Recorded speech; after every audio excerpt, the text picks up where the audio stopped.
Good morning students. मागच्या नोट्समध्ये आपण लुपिंग स्टेटमेंट पाहिलं. लुपिंग स्टेटमेंट आणि decision making statements. Decision making स्टेटमेंटमध्ये if else, nested if, else if ladder आणि स्विच केस हे आपण बघितलं. त्याच्यानंतर लुपिंग स्टेटमेंट आपण पाहिलं. हे जे काही दोन कन्सेप्ट आहेत ते कन्सेप्ट आपण कशासाठी यूज करतो, तर रिअल टाईम सिच्युएशन आपल्या प्रोग्राममध्ये बिल्डअप करायची असेल तर त्यासाठी आपण काय यूज करतो, डिसिजन मेकिंग स्टेटमेंट्स आपण यूज करतो.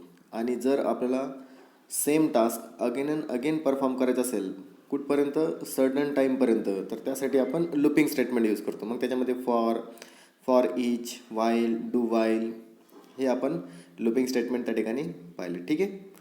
नेक्स्ट टॉपिक जो आहे किंवा नेक्स्ट युनिट जो आहे तर तो नेक्स्ट युनिट आहेत ॲरेज, फंक्शन्स अँड ग्राफिक्स. हे तीन कन्सेप्ट आपल्याला स्टडी करायचे आहेत. तर त्याच्यातला पहिला कन्सेप्ट जो आहे तर तो ॲरे हा आपण ह्या व्हिडिओमध्ये काय करू, ॲरेचा काही भाग आपण ह्या व्हिडिओमध्ये काय करूत की कवर करूत. म्हणजेच ॲरे म्हणजे काय असेल किंवा ॲरेचे टाईप्स काय आहेत त्यांचे एक्झाम्पल्स आपण या ठिकाणी, किंवा ॲरे कसं क्रिएट करायचं हे ह्या व्हिडिओमध्ये आपण पाहणार आहोत. तर चला आपण स्टार्ट करू. सगळ्यात महत्त्वाचं म्हणजेच ॲरे काय आहेत. तर आपण बऱ्याच वेळेस ॲरे स्टडी केलं. आपण सी प्रोग्रामिंगपासून पाहतोय की सी प्लस प्लस, त्याच्यानंतर जावा. मागच्या सेमिस्टरमध्ये आपण जावा स्क्रिप्ट आपण स्टडी केलीत. तर त्याच्यामध्ये आपण ॲरेज आपण पाहिलं. ॲरे आपण सगळ्या ठिकाणीच पाहतो. तर ॲरेचं फंक्शन काय आहे, तर ॲरे म्हणजे काय असेल तर PHPमध्ये जसं ॲरे तिकडं आहे त्याच पद्धतीचं यूज इकडे सुद्धा PHPमध्ये सुद्धा त्याचं यूज आहे. तर थोडंसं आपण त्याची डेफिनेशन बघू की PHP array is an ordered map content value on a basis of key. Its use to hold multiple values of a similar type in a single variable. म्हणजे सेम डेफिनेशन आपण या ठिकाणी बघतो की array is the collection of similar types of elements. म्हणजेच array काय आहेत, collection आहेत. कशाचं आहेत, सिमिलर टाईपच्या एलिमेंटचं काय आहेत की कलेक्शन आहेत. And every elements has the unique index number. प्रत्येक एलिमेंटला काय असतो की एक युनिक इंडेक्स नंबर असतो. And every index is start from a zero. म्हणजे प्रत्येक इंडेक्स हा कशानं स्टार्ट होतो, झिरोपासून काय होतो की स्टार्ट होतो.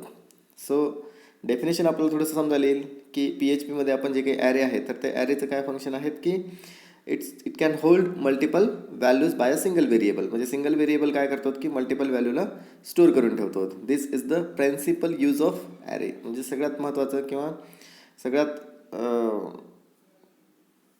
प्रॉपर यूज जर म्हटलं तर मल्टिपल व्हॅल्यूज तो काय करतो की स्टोअर करतो. बट मल्टिपल व्हॅल्यूज हे कशा असतात तर सिमिलर टाईपचे असतात. सेम टाईपचे व्हॅल्यू तो काय करतो की स्टोअर करतो. मग आता ॲरे कसं ॲरे का बरं यूज करायचं, त्याचे काही ॲडव्हान्टेजेस आहेत आपल्याला प्रोग्रामिंगमध्ये. तर ॲरेचे ॲडव्हान्टेजेस काय आहेत की लेस कोड आपण करतो. We don't need to define a multiple variables. म्हणजे आता लेस कोड म्हणजे जसं आपण म्हणतो की एखादं व्हेरिएबल आपल्याला डिफाईन करायचं आणि समजा दहा व्हॅल्यूज आपल्याला स्टोअर करायचे असेल तर 10 व्हेरिएबल आपल्याला काय करावं लागेल, डिक्लेअर करावं लागेल. तर तसं न करता आपण एका सिंगल व्हेरिएबलमध्ये 10 डेटा आपण काय करू शकतो की सिमिलर टाईपचा स्टोअर करू शकतो. पण ते कशाच्या माध्यमानं होऊ शकते, तर ते ॲरेच्या माध्यमानं होऊ शकते. म्हणून आपण म्हणू की it required some less code. Then next is the easy to traverse. Traverse is nothing but, traverse म्हणजे काय की एक पर्टिक्युलर आपण काय म्हणतो की नेव्हिगेट करणं. म्हणजेच काय करणं, नेव्हिगेट करणं. तर by the help of single loop we can traverse all the elements of array. म्हणजेच एक लूप जर आपण लावलं ॲरेला तर आपण इझिली त्याला काय करू शकतो की ट्रॅव्हर्स करू शकतो. Traverse is nothing but extract the data from a array elements or inputting the data inside the array elements. म्हणजे ॲरे एलिमेंट्समध्ये ॲरेमध्ये डेटा इनपुट करणं किंवा ॲरेमधनं एक्स्ट्रॅक्ट करणं. That means we traverse array. म्हणजेच ॲरेला आपण काय करतो की ट्रॅव्हर्स करतो. That means we can easily traverse with the help of single looping statement. म्हणजे एका सिंगल लुपिंग स्टेटमेंट थ्रू आपण इझिली त्याला काय करू शकतो की ट्रॅव्हर्स आपण करू शकतो. Sorting, we can sort the elements of array. Means with the help of some functions और with the help of some programming we can easily sort the elements of array. That means these are the some advantages of array. That's why array provide array has the array which is used to sort the multiple values and it's easy to use. म्हणजे तो काय की easy आहेत आपल्याला use करण्यासाठी. ठीक आहे. Next आपण जर बघितलं तर टाईप्स ऑफ ॲरे. PHPमध्ये आपण 3 प्रकारचे ॲरेज या ठिकाणी पाहतो. एक म्हणजे इंडेक्स्ड ॲरे, दुसरं म्हणजे असोसिएटिव्ह ॲरे आणि तिसरं म्हणजे मल्टी डायमेन्शनल ॲरे. म्हणजेच हे 3 प्रकारचे ॲरे आपण या ठिकाणी पाहतो. म्हणजेच यूज सेम आहेत. जसं प्रोग्रामिंग लँग्वेजमध्ये आपण यूज केलं तसंच आपण इथं पण यूज करतो. फक्त नावं त्यांचे काय आहेत की वेगळे आहेत. But the function of every array has the same. म्हणजे प्रत्येकाचं फंक्शन काय आहेत की सेम आहेत. But here just name is different but the actual functionality of every array has the same. म्हणजे प्रत्येकाचं जे काही फंक्शन आहे ते सगळ्यांचं कसं आहेत की सेम आहेत. So let's C one by one the meaning of this array.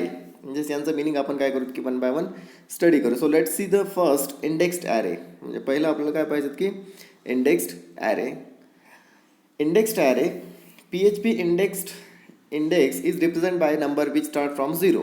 म्हणजे आता इंडेक्स्ड ॲरे म्हणजे काय की आपण डेफिनेशनमध्येच बघितलं की एव्हरी ॲरे और every element of array is start from 0. म्हणजे प्रत्येक एलिमेंट जो असेल कशामध्ये ॲरेमध्ये तो स्टार्ट कुठनं होतो 0पासून स्टार्ट होतो. That means every array element has the one unique index and that index start from 0. We can store number string and object in a PHP array. म्हणजे PHP ॲरेमध्ये जसं आपण पाहिलं की ॲरेमध्ये आपण सिमिलर टाईपचे एलिमेंट स्टोर करतो तसंच इथंसुद्धा आपण सिमिलर टाईपचे एलिमेंट स्टोर करतो. पण त्याच्यामध्ये नंबर स्टोर करू शकतो आपण, स्ट्रिंग स्टोर करू शकतो आणि ऑब्जेक्ट स्टोर करू शकतो आपण. ह्या 3 प्रकारचे व्हॅल्यूज आपण काय करू शकतो की आपल्या ॲरेमध्ये स्टोर करू शकतो. All the array elements are assign to an index number by default. पर हे तर माहीतच आहेत आपल्याला की बाबा प्रत्येक ॲरे एलिमेंट्सला हा इंडेक्स जो असेल तो बाय डिफॉल्ट डिफाईन केलेला असतो. म्हणजे स्टार्टिंग फ्रॉम 0पासून तो स्टार्ट होतो. मग आता इंडेक्स्ड ॲरे डिक्लेअर कसं करायचं किंवा इंडेक्स्ड ॲरे क्रिएट कसा करायचा तर त्यासाठी 2 वे आहेत आपल्याकडं. तर फर्स्ट वे जर आपण पाहिलं तर इथं आपल्याला बघायला मिळतात. फर्स्ट वे जर आपण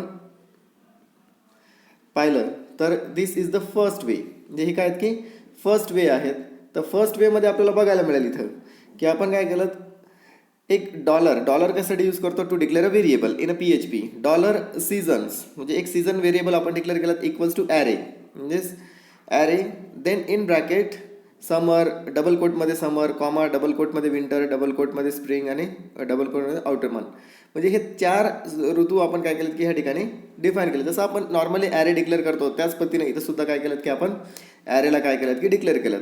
दिस is the first way and we put here some array elements. किती 4 ॲरे एलिमेंट्स आपण दिलेत तर ते कशामध्ये स्टोर होतील तुमच्या सीझनमध्ये स्टोर होतील. This is the first way and the second way is let's see the second वे.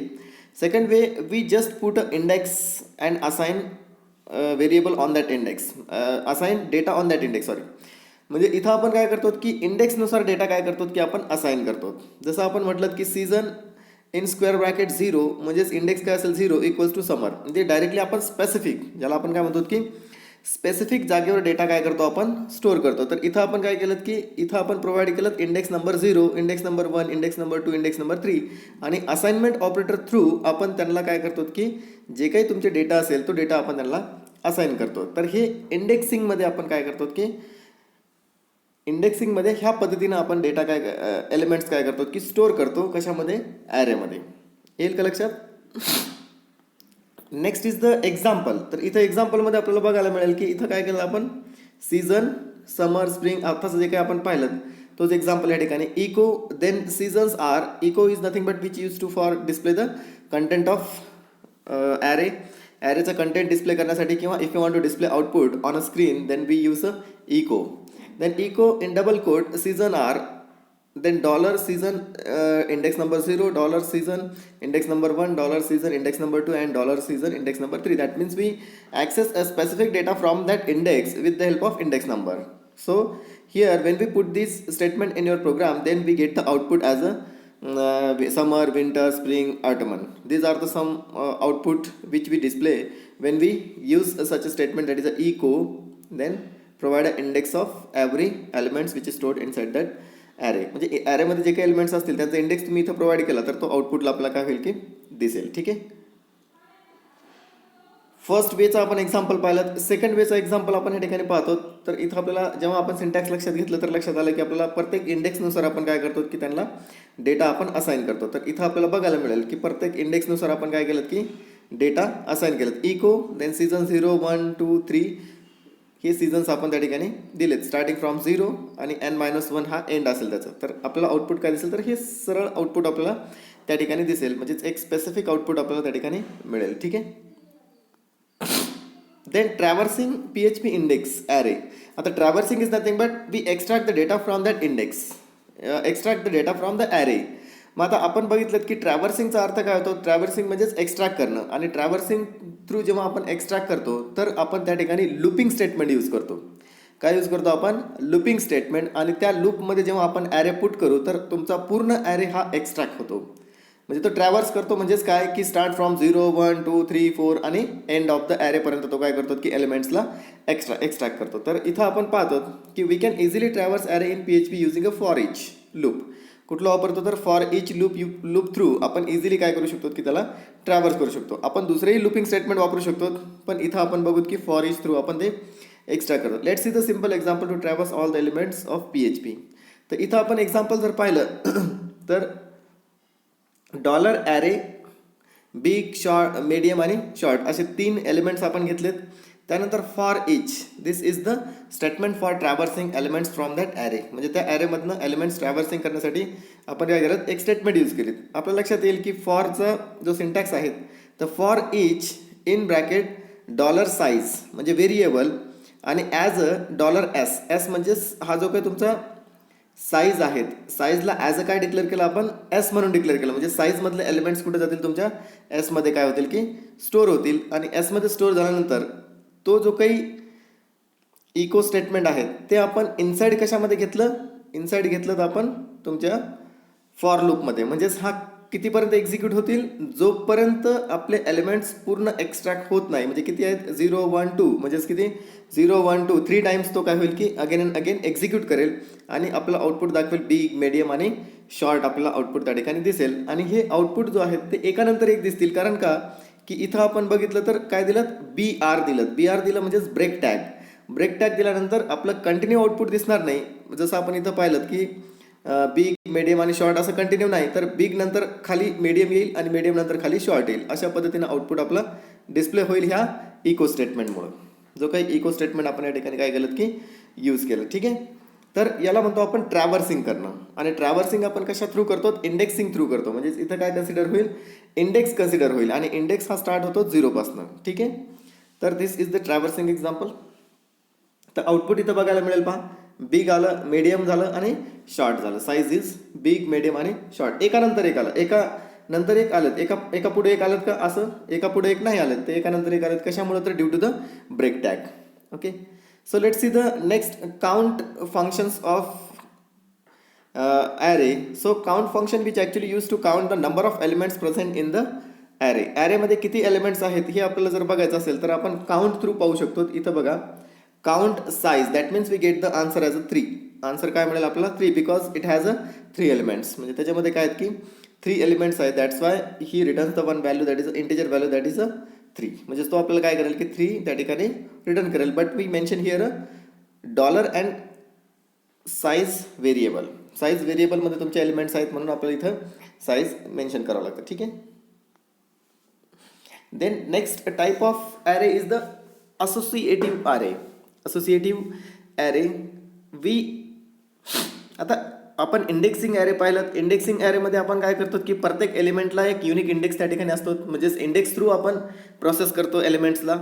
जसं आपण डेटा स्टोअर करायचा असेल ॲरेमध्ये तर आपण इंडेक्स थ्रू स्टोअर करतो, किंवा डेटा एक्स्ट्रॅक्ट करायचा असेल म्हणजे ज्याला आपण ट्रॅव्हर्सिंग म्हणतो तर त्यासाठी सुद्धा आपण इंडेक्स त्या ठिकाणी काय करतो की मेन्शन करतो. नेक्स्ट टाईपमध्ये जो काही असोसिएटिव्ह ॲरे जो आहे, तर असोसिएटिव्ह ॲरेमध्ये आपण प्रत्येक जो काही तुमचा एलिमेंट असेल, प्रत्येक एलिमेंट जो असेल त्या एलिमेंटला एक असोसिएटिव्ह नेम आपण काय करतो की त्याला डिफाईन करतो. म्हणजे असोसिएटिव्ह नेम म्हणजेच काय असेल की एक पर्टिक्युलर एक जो काही तुमचा डेटा असेल त्या डेटाला एक रेफरन्स व्हॅल्यू असेल. त्या डेटाला काय असेल, एक रेफरन्स नेम असेल. तो रेफरन्स नेम म्हणजेच असोसिएटिव्ह नेम आपण त्याला म्हणतो. तर तो असोसिएटिव्ह नेम आपल्याला द्यायचा असेल तर ते आपण कशा थ्रू देतो, इक्वल्स टू अँड जो काही तुमचा ॲरो सिम्बॉल आहे तर त्या ॲरो सिम्बॉल थ्रू आपण काय करतो की त्याला असोसिएटिव्ह हे असाइन करतो. मग आता असोसिएटिव्ह असाइन करण्यासाठी आपल्याकडे 2 वे आहेत. म्हणजे असोसिएटिव्ह ॲरे आपल्याला डिक्लेअर करण्यासाठी आपल्याकडे 2 वे आहेत, किंवा क्रिएट करण्यासाठी 2 वे आहेत. तर फर्स्ट वे जर आपण पाहिलं तर इथं आपल्याला बघायला मिळेल salary array. Salary array snow, त्याच्यानंतर स्नोला जी सॅलरी आपण दिली तर 3 लाख रुपये आपण या ठिकाणी सॅलरी आहे त्याची, आणि त्याला असोसिएटिव्ह नेम जर कुठलं असेल तर त्याला असोसिएटिव्ह नेम आहे स्नो. स्नो हा असोसिएटिव्ह नेम आहेत कशाचं 354 टाइम्स 0. त्याच्यानंतर नेक्स्ट जॉन हा असोसिएटिव्ह नेम आहेत सॅलरी कोणती ज्याला काय आहेत की 4,50,000. कार्तिक हा असोसिएटिव्ह नेम आहे ज्याची काय आहेत की सॅलरी 2,00,000 त्या ठिकाणी सॅलरी आहेत. म्हणजेच काय की प्रत्येक एलिमेंटला एक असोसिएटिव्ह नेम त्या ठिकाणी आपण यूज करतो आणि त्या असोसिएटिव्ह नेम थ्रू आपण एलिमेंट्स एक्स्ट्रॅक्ट करू शकतो किंवा एलिमेंट्समध्ये डेटा आपण स्टोअर त्या ठिकाणी करू शकतो. तर इथं आपण सेकंड वे जर पाहिलं तर सेकंड वेमध्ये आपल्याला बघायला मिळेल की सॅलरी स्नो देन जे काही तुमचा सॅलरी असेल ती सॅलरी. आता इथं थोडंसं आपल्या लक्षात येईल की जेव्हा मागच्या इंडेक्सिंगमध्ये आपण पाहिलं तर इंडेक्सिंगमध्ये काय करतो आपण या ठिकाणी तर ह्या ठिकाणी आपण इंडेक्स देतो पण इथं आपण रेफरन्स व्हॅल्यू त्या ठिकाणी प्रोव्हाइड करतो. म्हणजे जे इंडेक्स थ्रू आपण ॲक्सेस करायचो तर इंडेक्स थ्रू ॲक्सेस न करता आपण इथं रेफरन्स व्हॅल्यू थ्रू काय करतो की ॲक्सेस करतो. ठीक आहे. नेक्स्ट आपण या ठिकाणी दुसरं हे पाहिलं आपण. ठीक आहे. तर असोसिएटिव्ह थ्रू आपल्याला समजायला आलं की आपण इंडेक्स न देता आपण त्याला काय देतो एक रेफरन्स व्हॅल्यू त्या ठिकाणी पुट करतो आणि त्या रेफरन्स व्हॅल्यू थ्रू आपण जो एलिमेंट असेल तो एलिमेंट काय करतो की ॲक्सेस करतो. मग तिथं इंडेक्स आपण यूज करत नाहीत कशामध्ये असोसिएटिव्हमध्ये. ठीक आहे. नेक्स्ट इथं एक्झाम्पल जर आपण पाहिलं तर आपल्या लक्षात येईल की ॲरे आपण दिलेत जॉन सगळ्याला एक असोसिएटिव्ह नेम दिलेत आपण स्नो त्याच्यानंतर जॉन आणि कार्तिक हे 3 असोसिएटिव्ह नेम दिलेत आपण कोणासाठी मग 3,00,000 असतील 4,50,000 असतील आणि 2,00,000 असतील. हे जे काही व्हॅल्यूज आहेत त्यांना प्रत्येकाला एक असोसिएटिव्ह नेम आपण दिलेत. मग ॲक्सेस आपल्याला करायचं असेल एलिमेंट आपल्याला ॲक्सेस करायचं तर इथं लक्षात घ्या की इको सॅलरी तर इथं आपण सॅलरी व्हेरिएबल दिलात म्हणजे सॅलरी ॲरे आपण दिलात पण आपण कुठल्याही प्रकारचं इंडेक्स इथं दिलं नाही तर काय दिलं आपण असोसिएटिव्ह नेम आपण दिलं म्हणजे इथं असोसिएटिव्ह नेम थ्रू आपण काय करतो की एलिमेंट्सला ॲक्सेस करतो. हे लक्षात आउटपुट काय दिसेल आपल्याला 3,50,000 दिसतील त्याच्यानंतर आपल्याला 4,50,000 दिसतील आणि त्याच्यानंतर आपल्याला काय दिसेल तर 2,00,000 आपल्याला त्या ठिकाणी आउटपुटला दिसेल. आणि प्रत्येक आउटपुटच्या नंतर आपण काय केलं की आउटपुट स्टेटमेंट नंतर BR टॅग दिलेत आपण म्हणजेच आउटपुट हा एकानंतर एक दिसायला पाहिजे किंवा असं सरळ एका लाईनमध्ये न दिसता एकानंतर लाईन काय व्हायला पाहिजेत की ब्रेक व्हायला पाहिजे. ठीक आहे.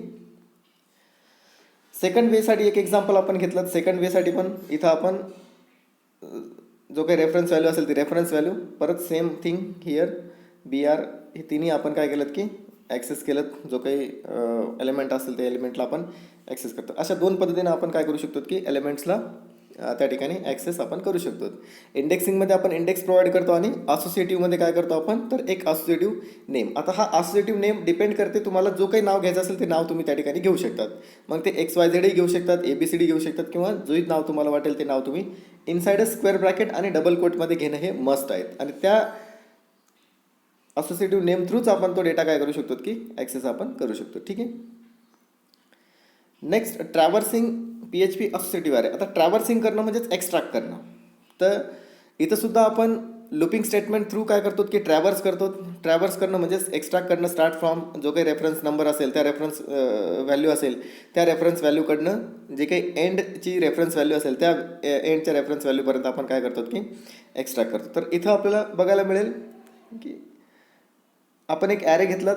ॲरेमध्ये आपण किती एलिमेंट्स आहेत 1 2 आणि 3 एलिमेंट्स 1 2 आणि 3 एलिमेंट्स त्यांना असोसिएटिव्ह नेम आहेत स्नो आहेत विमल आहेत आणि रतन आहेत. मग आपल्याला हे ट्रॅव्हर्स करायचं आहे तर फॉर इच आपण ह्या ठिकाणी यूज केलं. फॉर इच तर सॅलरी SK त्याला असोसिएटिव्ह आपण कोणाला दिलं तर व्ही हा असोसिएटिव्ह व्हेरिएबल आहे कोणाचा तर ह्या केसाठीचा म्हणजे सॅलरीमधला डेटा केमध्ये स्टोअर होईल आणि के हा एक असोसिएटिव्ह नेमसोबत आहे ज्याला आपण फी म्हणतो. ठीक आहे. तर आउटपुटमध्ये पाहत असताना के जो काही तुमचं डॉलर आहेत तर केमधली व्हॅल्यू त्याच्यानंतर तुमचं व्हीमधली व्हॅल्यू त्याच्यानंतर आउटपुट आपल्याला BRमध्ये त्या ठिकाणी दिसेल म्हणजेच की तर आउटपुट जर आपण पाहिलं तर स्नो व्हॅल्यू 500 म्हणजेच इथं काय आहेत की तुमचं केची व्हॅल्यू म्हणजेच तुमचं रेफरन्स व्हॅल्यू दिसेल या ठिकाणी आणि इथं ॲक्च्युअल आपल्याला आउटपुट दिसेल. मग जो काही तुमचा आउटपुट असेल तर तो आउटपुट म्हणजेच एलिमेंट आपल्याला त्या ठिकाणी आउटपुटला दिसेल. अशा पद्धतीनं आपण असोसिएटिव्ह ॲरेला काय करू शकतो की ट्रॅव्हर्स त्या ठिकाणी करू शकतो. ठीक आहे. तर आउटपुट आहेत ह्या ठिकाणी फर्स्ट सेकंड अँड थर्ड हे ॲक्च्युअल एलिमेंट आहेत आणि याला म्हणतो आपण रेफरन्स व्हॅल्यू. हे काय तुमचे reference value. So let's see the next multi dimensional array. आता मल्टी डायमेन्शनल ॲरेमध्ये आपण ऑलरेडी पाहिलं आहे की मल्टी डायमेन्शनल ॲरे म्हणजे काय असेल it has a means multidimensional array is also known as a array of arrays. म्हणजे याला ॲरेचा ॲरे आपण म्हणतो. That means if you want to store data in a tabular form, or if you want to represent data in a tabular form, or if you want to store data in a tabular form, then we use a multi-dimensional array. That means it has a 2 dimensions. म्हणजे याला काय असतात की 2 dimension असतात, and that dimensions will be row and column. ते dimension कुठले असेल तर रो आणि कॉलम असतात. That means if you want to store data in a table, म्हणजे डेटा हा टेबलच्या फॉर्ममध्ये स्टोअर करायचा आहे, किंवा डेटा हा आपल्याला कशाच्या फॉर्ममध्ये स्टोअर करायचा असेल तर एक्स्ट्रा करायचं असेल टेबलच्या फॉर्ममधनं, तर आपण त्या ठिकाणी मल्टी डायमेन्शनल ॲरे काय करतो की यूज करतो. आता मल्टी डायमेन्शनल ॲरेसाठी म्हणजेच त्याला आपण मॅट्रिक्स फॉर्म म्हणतो. पण काय म्हणतो आपण त्याला? Matrix form, and it has a rows and column. तर त्याची डेफिनेशन जर आपण बघायची झाली, डेफिनेशन म्हणजेच त्याचं इम्प्लिमेंटेशन जर आपण बघायचं झालं की मल्टी डायमेन्शनल ॲरे नेमकं क्रिएट कसं करायचं, तर ह्या ठिकाणी पहा की $EMP, तर आपल्याला इथं ॲरे हा ॲरे आपल्याला मेन्शन करावाच लागतात, कारण आपण ॲरे क्रिएट करतो. ओपन सर्कल ब्रॅकेट आहेत आणि क्लोज सर्कल ब्रॅकेट आहेत. इथं सेमिकोलन, त्याच्यामध्ये ॲरे 1 स्नो देन 4 lakh, म्हणजेच काय असेल first, second and third 3 elements आपण दिलेत. पहिल्या एलिमेंट्समध्ये जो काही तुमचा रो असेल आणि कॉलम असेल, जॉन रो आणि कॉलम, राहुल रो आणि कॉलम, म्हणजेच हे काय केलं तर आपण एलिमेंट्स त्या ठिकाणी पुट केलेत. म्हणजेच मॅट्रिक्सच्या फॉर्ममध्ये डेटा आपण काय केलं की पुट केलात. इथे एक्झाम्पलमध्ये बघा की आपलं एक्झाम्पल बघायला मिळेल की ॲरे सेम इथं आपण क्रिएट केलात ॲरे, देन एलिमेंट्स आपण पुट केलेत, 3 एलिमेंट्स आपण घेतलेत. त्याच्यानंतर एक्स्ट्रॅक्ट आपण केलं त्याला row equals to 0. That means for loop आपण या ठिकाणी यूज करतो. तर फॉर लूपमध्ये फर्स्ट फॉर लूप काय आहेत तर रो आहेत. तर row 0, row is less than 3 and row plus plus, म्हणजे जो काही तुमचा रो असेल ज्याला आपण IXYZ काही देऊ शकतो. Then column, for column 0, column is less than 3, column plus plus.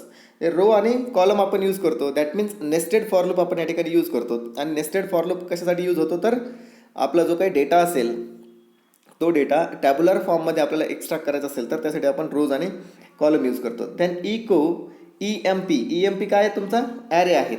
तर EMP then $of row and $of column, म्हणजेच आय आणि जेची व्हॅल्यू काय होईल की एक्स्ट्रॅक्ट होईल. त्यानंतर इको, म्हणजेच प्रत्येक वेळेस काय होईल की तुमचा ब्रेक होत राहतील, म्हणजेच तुमचा डेटा हा एक टॅब्युलर फॉर्ममध्ये आपल्याला काय होईल की डिस्प्ले होईल. म्हणजेच काय असेल 1 Snow then 4 lakh, 2 John 5 lakh and 3 Rahul 3 lakh, असं आपल्याला आउटपुट त्या ठिकाणी डिस्प्ले होईल. आउटपुट जर आपण पाहिलं तर इथं बघा की एक डेटा हा टेबलच्या फॉर्ममध्ये काय झाला आपल्याला डिस्प्ले झाला. म्हणजेच हा काय आहेत की एक मॅट्रिक्स फॉर्ममध्ये डेटा काय होतो की आपल्याला डिस्प्ले होतो. यालाच आपण रोज आणि कॉलम्स म्हणतो.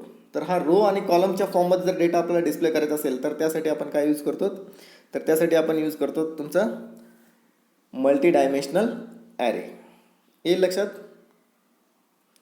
तर इथपर्यंत आपण कन्सेप्ट पाहिलात ॲरे.